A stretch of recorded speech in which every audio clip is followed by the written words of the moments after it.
শুরুতেই একটা কথা বলি, একটা মুহূর্ত একটা দিনকে পাল্টে দিতে পারে, একটা দিন একটা জীবনকে পাল্টে দিতে পারে, আর একটা মানুষ চাইলে গোটা দুনিয়াকে পাল্টে দিতে পারে। হ্যাঁ, চাইলে গোটা দুনিয়াকে বদলে দিতে পারে। তুমি যদি জীবনে সাফল্য অর্জন করতে চাও তাহলে কঠোর পরিশ্রম করো, কঠোর মেহনত করো। তার কারণ মেহনত ছাড়া সাফল্যের কোনো বিকল্প নেই। আর যে ভাগ্যের আশায় তুমি বসে আছো সেটা তো জুয়াতে ব্যবহার করা হয়। আর এটা মনে রেখো, জীবনটা কোনো জুয়া নয়, আর তুমিও কোনো জুয়ারি নও। প্রিয় ভাই আমার, অল্প বয়সে কাউকে পাওয়ার আশায় নিজের জীবনটাকে নষ্ট করো না। নিজের জীবনটাকে নিজের মতো করে সাজাও। সময় বলে দেবে তুমি কার হবে এবং কে তোমার হবে। মনে রেখো, এই পৃথিবীর মানুষ শুধুমাত্র তোমাকে পরামর্শ দেবে, কিন্তু নিজের দায়িত্বটা নিজেকেই নিতে হবে। স্বপ্ন আমাদের জীবনের একটা কঠিন শব্দ, প্রতিটা মানুষের জীবনের একটা কমন শব্দ। এই স্বপ্ন অনুসরণ করার ক্ষমতা যদি তোমার মধ্যে থাকে তাহলে তোমার সব স্বপ্নই বাস্তবের রূপ নিতে শুরু করবে। তোমার কাছে অনুরোধ করব, কখনো হতাশ হয় না। জীবনে পাওয়া কোনো এক মুহূর্তের কষ্টটাই একটা সময় তোমাকে সব থেকে বেশি শক্তিশালী করে তুলবে। হ্যাঁ, তোমার দুশ্চিন্তা কখনোই আগামী দিনের সমস্যাকে দূর করতে পারবে না। তোমার দুশ্চিন্তা কখনোই আগামী দিনের সমস্যাকে দূর করতে সক্ষম নয়, তবে আজকের শান্তিটাকে ভঙ্গ করতে সক্ষম।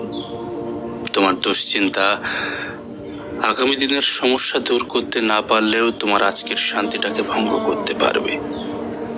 মনে রেখো, তুমি যদি আজ সময়কে নষ্ট করো তাহলে একটা সময় পরে হয়তোবা সময় তোমাকে নষ্ট করবে। একটা জিনিস খেয়াল করেছো কিনা জানি না, সফল ব্যক্তিদের পরিচয় তার কাজই হয়ে থাকে। হ্যাঁ, সফল ব্যক্তিদের পরিচয় তার কাজই হয়ে থাকে। তার কারণ পরিচয় দ্বারা পাওয়া কাজ কিছু সময়ের জন্য থাকে, কিন্তু কাজ থেকে পাওয়া প্রাপ্য পরিচয় সারা জীবনের জন্য থাকে। মনে রেখো, তোমাকে শুধু বললেই হবে না, করেও দেখাতে হবে। তার কারণ এই পৃথিবীর মানুষ শুধু শুনতে নয়, বরং দেখতে পছন্দ করে। আসলে কোনো ব্যর্থতাই তার জীবনে হতাশার কারণ হয়ে ওঠা উচিত নয়। কোনো ব্যর্থতাই মানুষের জীবনে হতাশার কারণ হয়ে ওঠা উচিত নয়।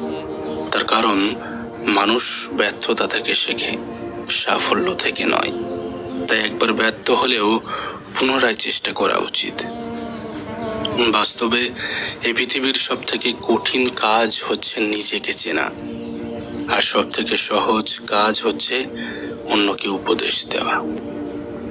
মনে রেখো, তোমার আত্মীয় স্বজন বলো অথবা বন্ধু বান্ধব, সফলতার আগে একটু কমই থাকে, আর সফলতার পরে দুঃসম্পর্কের মানুষগুলোও নিজের বলে দাবি করে।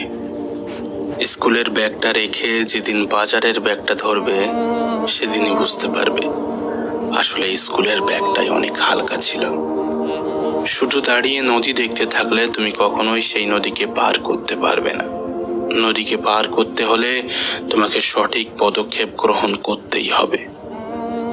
শেষে একটা কথাই বলবো, নিজের কষ্টগুলোকে কমাতে চাও তাহলে অল্পতে তুষ্ট থাকা শিখে নাও।